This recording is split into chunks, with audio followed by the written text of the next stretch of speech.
Sudah Indosiar 3 kali tapi masih salah sebut nama Bapak. Yang kami hormati segenap orang-orang tua, para asatidhah, alim ulama, guru-guru, Bapak Ibu ketua adat. Ini jangan sampai lupa, kalau lupa bahaya. Saya bilang tadi, omong sudah ada bilang, kena suku lama keluar, jadi kalau saya dari mama lama keluar juga. Kalau dari bapak, ya kena dengan bapak, kita punya bapak Ketumuri. Jadi aman-aman saja.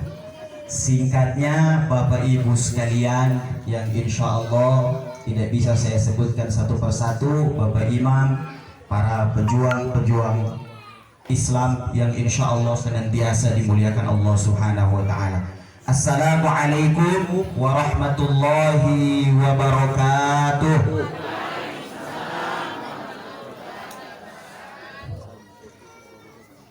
Alhamdulillah, alhamdulillahilladzi bi ni'matihi tatimmus shalihat. Alhamdulillahilladzi an'ama alaina bi ni'matil iman wal islam. Alhamdulillahilladzi ja'ala al-khitan al-haqqu lil mu'minin. Allahumma salli wa sallim wa barik wa karim wa azim ala sayyidina wa maulana Muhammadin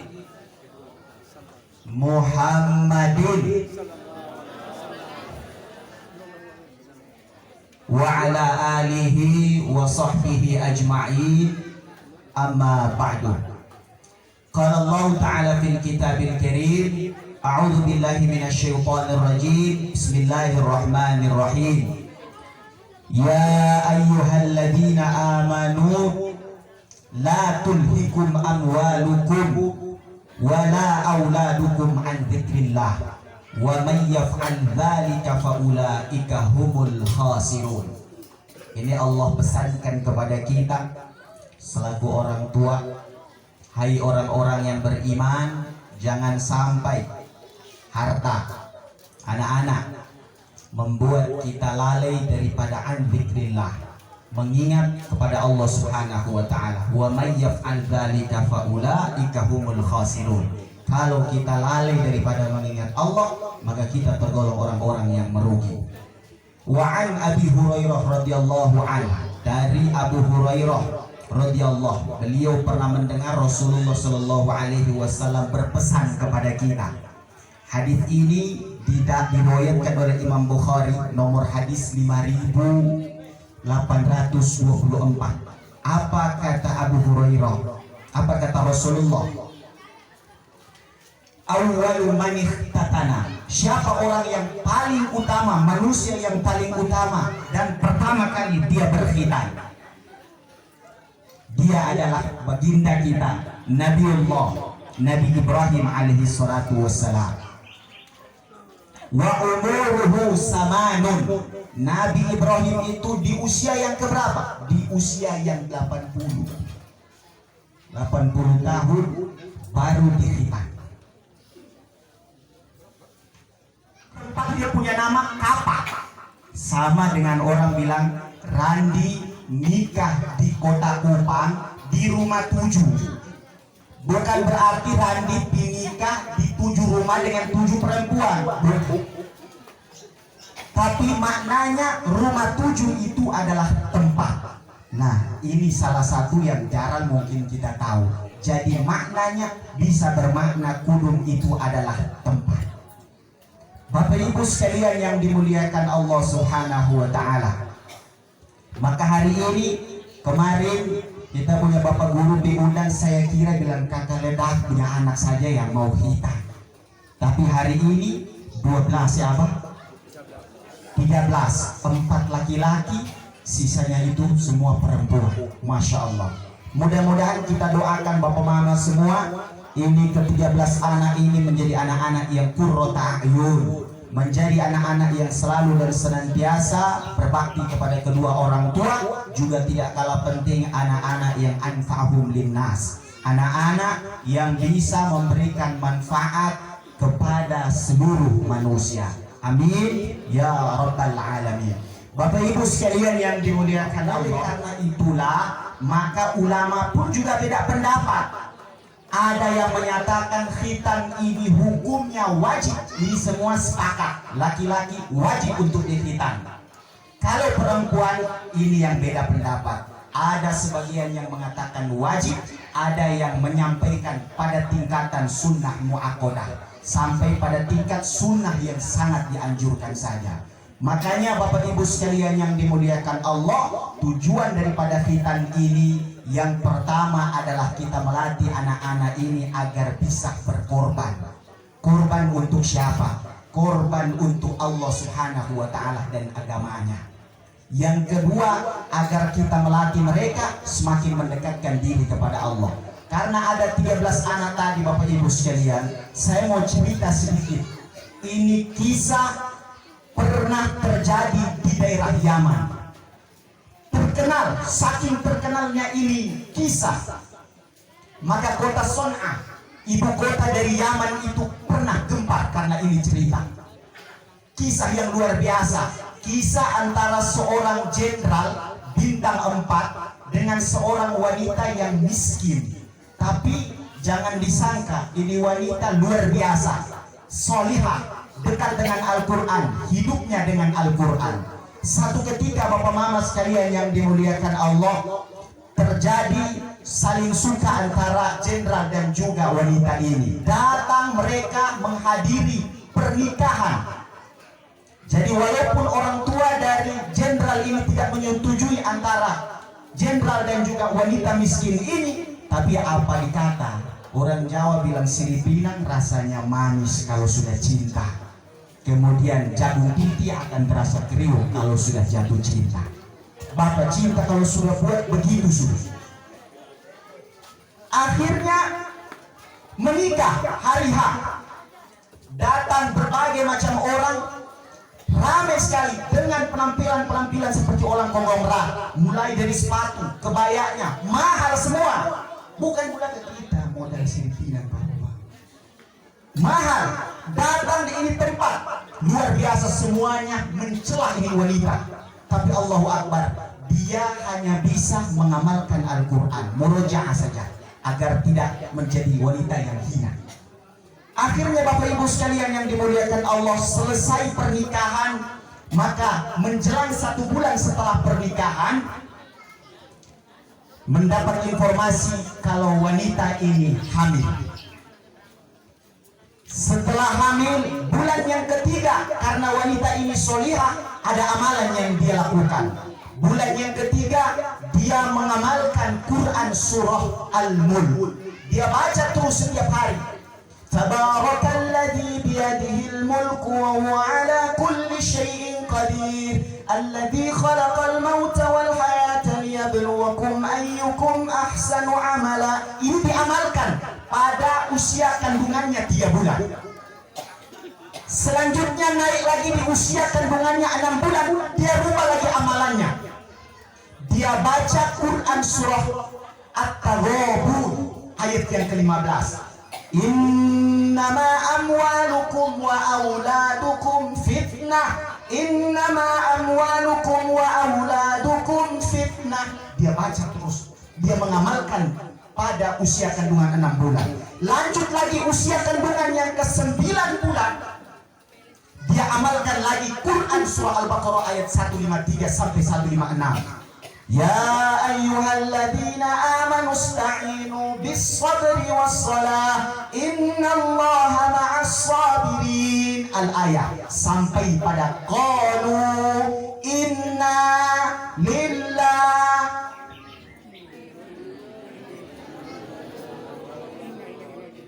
Kalau ada yang tidak baca berarti takut mati.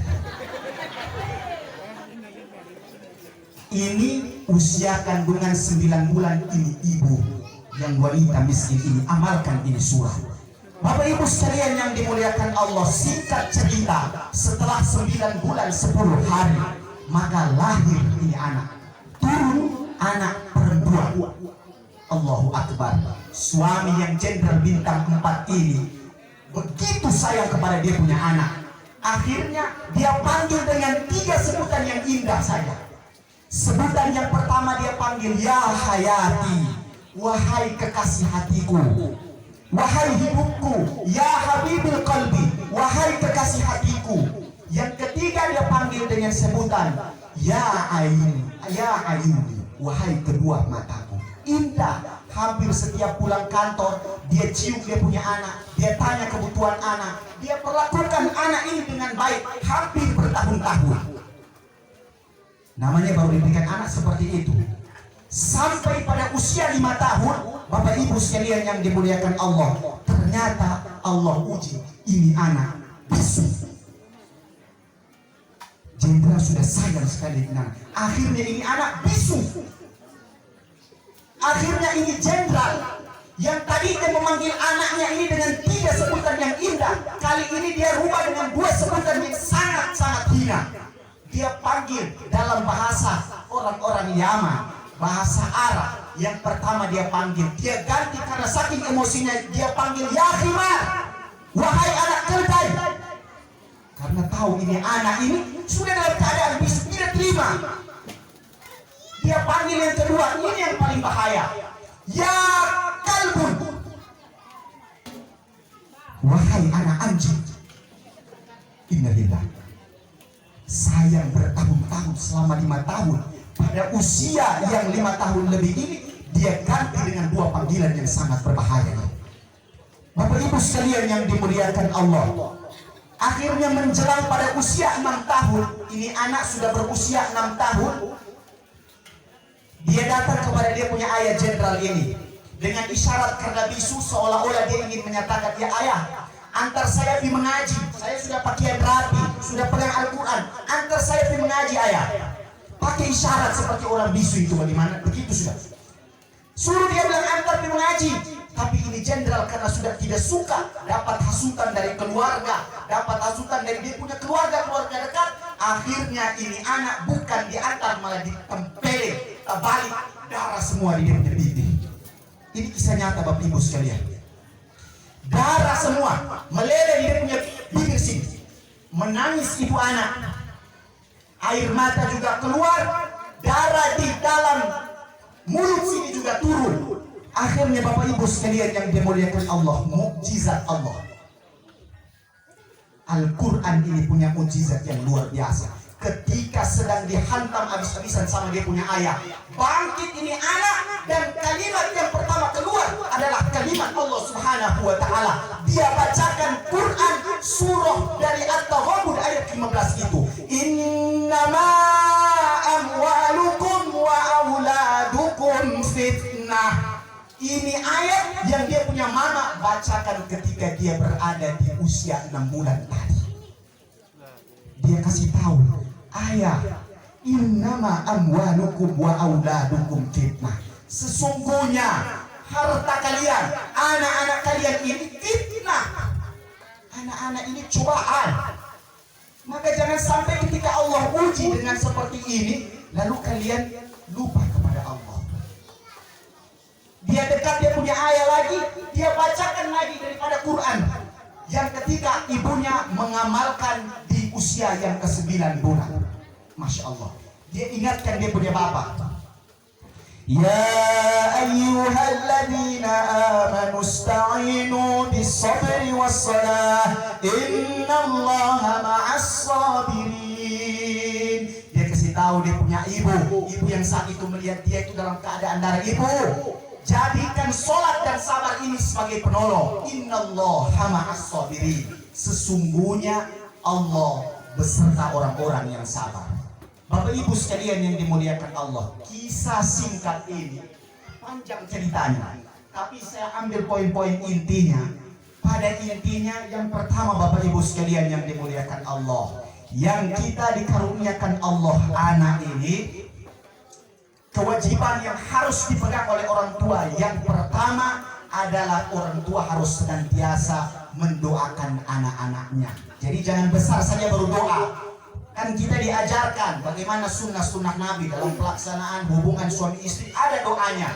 Kemudian anak di dalam kandungan ada doanya. Selesai lahir anak itu menjelang usia dewasa ada doanya. Doa-doa yang diajarkan Nabi Ibrahim. Rabbi habli minas salihin, Rabbi ja'alni muqimas salati wa min dzurri. Itu kita baca terus. Ini doakan kepada anak-anak kita agar menjadi anak-anak yang benar. Makanya Bapak Ibu sekalian, doa yang paling simpel ini adalah memberikan nama kepada anak. Itu paling sederhana sudah. Karena asma'ud doa, nama itu doa. Saya bilang, nama ini doa Bapak.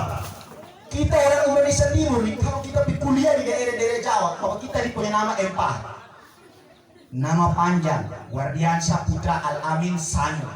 Nama pendek ada, Wardi. Nama panggilan ada, Randi. Nama semaran juga tidak lupa, ada juga. Dulu orang panggil Ranger-Ranger, karena kita suka nonton itu film apa? Film Power Ranger, orang panggil Ranger-Ranger. Disingkat lagi menjadi Parang. Nama yang orang tua sudah kasih bagus-bagus, jangan kita rubah aneh-aneh. Makanya kemarin sebab guru datang tanya bilang, Ustaz besok nih ceramah di Kakaledak punya acara dulu sih. Kakaledak apa? Dia sampai ada peledakan lagi dari sana di sini. Allahu Akbar. Saya di Kupang kemarin ini Bapak Mama semua, saya ketemu, mohon maaf, kita punya kakak di Lipa, pasar Pak Lipa bawah sana tuh ada kita kakak nama. Ini saya sebut justru takut-takut. Kakak Acur. Dia pun nama orang panggil bilang, mohon maaf Bapak Mama, ini memang begini. Orang panggil bilang pelacur. Namun, murah. Betul, ini kakak Acur. Jadi saya panggil kakak Acur. Saya takut kakak Acur itu bernama asli siapa kok kita panggil juga kakak Acur. Jadi kemarin saya ketemu di Kupang, saya bilang kakak Acur. Nama asli ini tidak ada kok. Kita panggil begini ini bahaya. Kalau misalkan kakak Acur bisa punya posisi, saya ini kakak Acur posisi tidak masalah. Itu jadi masalah besar tuh. Kakak Acur yang orang sudah jadi percayaan sebagai tokoh agama, kemudian dapat gelar ustaz. Ini MC juga mau panggil juga bingung Bapak. Insya Allah kali ini akan disampaikan mau itu hasanah oleh Al-Mukarram Ustaz Pelacur. Ini hancur. Maka Bapak Ibu sekalian yang dimuliakan Allah, kasih nama itu nama yang baik, nama yang disandingkan dengan asma-asma Allah. Nabi Adam pertama kali diciptakan oleh Allah, yang pertama diajar oleh Allah kepada Nabi Adam itu asma Allah, nama-nama Allah. Jadi kita kasih nama itu yang bagus, Abdullah, Abdillah, kemudian apa lagi? Banyak Al-Amin. Bagus-bagus nama yang kasih sudah bagus-bagus. Ustaz, nama Inter. Saya Bapak dulu pecinta Inter, jadi kasih nama Inter. Bagaimana? Tambah Muhammad di depan. Muhammad Inter. Apa? Bapak Ibu sekalian yang dimuliakan Allah, karena nama itu doa, maka mohon maaf sekali lagi kita kasih nama yang baik-baik saja. Insya Allah nama itu ada tujuannya. Yang pertama agar orang itu mengetahui kita. Tidak mungkin kita umat Islam ini orang kasih nama Martin, kan tidak mungkin.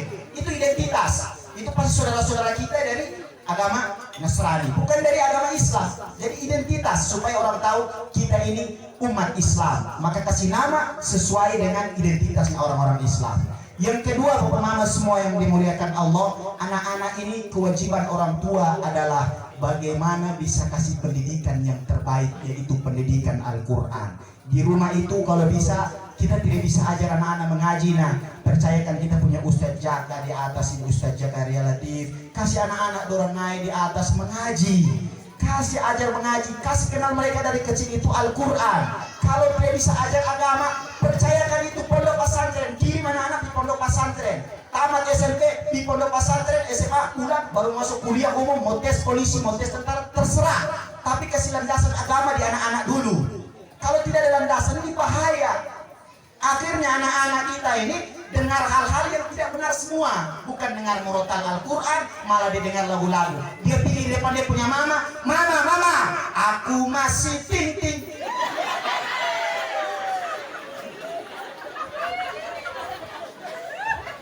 Sudah viral, tidak bisa aku tipu lagi. Berapa banyak anak-anak yang buat TikTok kasih naik, mama, aku masih ting-ting. Tidak betul seperti ini. Ini Bapak Ibu sekalian yang dimuliakan Allah, cobalah kita kasih pendidikan yang baik kepada anak-anak. Saya bilang, saya punya karya ilmiah. Itu saya mengadakan perbandingan antara pondok pesantren dan di luar daripada sekolah-sekolah di pondok pesantren. Tidak pernah Bapak Ibu sekalian, kalau sekolah-sekolah umum, misalkan sekolah madrasah dan sekolah umum menengah atas, itu pernah ada tawuran. Sekolah Muhammadiyah dan juga sekolah-sekolah umum pernah ada tawuran.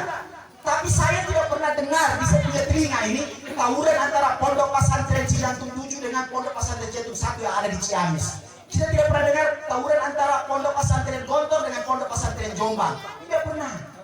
Jadi jangan kita anggap bahwa kirim anak di pondok pesantren itu pulang lah, hana boingnya. Tidak bisa. Tergantung anaknya. Karena lingkungan pondok pesantren itu secara tidak langsung dia membenahi anak itu menjadi anak yang baik. Maka Bapak Ibu sekalian yang dimuliakan Allah, kalau tidak bisa kita merasa untuk memberikan pendidikan agama kepada anak, percayakan kepada kiai-kiai kita, guru-guru kita. Insya Allah mereka yang membimbing anak-anak kita menjadi anak-anak yang qurrata a'yun. Saya teringat Bapak Ibu sekalian, saya punya guru pernah berpesan. Beliau bilang, kalau kita tanam padi, nanti itu rumput itu ikut tumbuh. Tapi kalau kita tanam itu rumput, sampai kiamat juga padi tidak akan tumbuh. Artinya apa? Kalau kita buat di dunia ini, kita kejar adalah akhirat, maka demi Allah, kalau yang kita utamakan adalah ilmu agama, maka tanpa dicari pun itu kerjaan itu bakalan akan datang. Karena kerjaan itu tidak identik dengan yang namanya usaha. Ada orang yang kerja keras, tapi dapatnya sedikit. Kita lihat, kita punya saudara-saudara yang buruh orang, angkat barang paling capek, tapi dapat uang tidak banyak dengan orang yang tanda tangan ratusan juta. Itu buktinya. Ada orang yang bekerja dan tanpa bekerja Allah kasih uang. Buktinya, saya tidak pernah terbayangkan kalau saya bekerja keras dan dapat uang berkirim untuk ke umroh. Tapi karena apa? Itulah rezeki. Innallaha huwar razzaqu dzul quwwatil matin. Rizki itu jaminan Allah, tidak bergantung kepada lu pintar atau lu bodoh. Orang bodoh pun ada yang lebih kaya daripada orang yang pintar. Artinya dengan ilmu dan iman itulah yang akan membenteng kita agar bagaimana kita bisa membenahi anak-anak kita menuju kepada surga Allah Subhanahu wa taala. Hidup sementara buat mama semua, akhirat itu yang selama-lamanya. Maka saya pesankan sekali lagi yang terakhir, kita tetap tanamkan niat, bina kita punya generasi-generasi muda ini. Besok-besok insya Allah mereka ini yang buat beta buah ini maju. Supaya saya bilang, saya punya najar di selesai ini studi S2. Saya bilang kebetulan donatur sudah ada, cuma lokasi yang belum dapat teman-teman semua. Kalau bisa nah di beta buah sini, kita bangun Islamic Center kok, kita bangun pondok pesantren Al-Quran kok. Anak-anak kecil orang begini kita tampung semua kok. Kenapa tidak bisa? Maka ini masih wacana yang mudah-mudahan setiap kali saya kalau diundang ceramah saya harus sampaikan ini. Mudah-mudahan dapat dukungan dari Bapak Mama semua. Kita punya Ustadz Subki, Ustadz yang Mama Dormaki Anjur, Mama Dere, insya Allah siap. Kalau kita kirim proposal, kita minta bantuan mereka siap memberikan donasinya untuk kita pembangunan pondok pesantren satu untuk di Beta Buah sini. Sudah ada lengkap nih, SD, SMP, sampai universitas sudah ada. Kurang satu saja.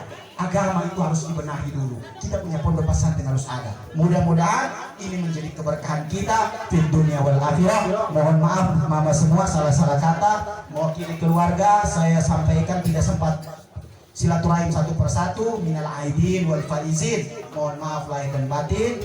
Insyaallah menjadi keberkahan di sisi Allah Subhanahu wa taala. Assalamualaikum warahmatullahi wabarakatuh.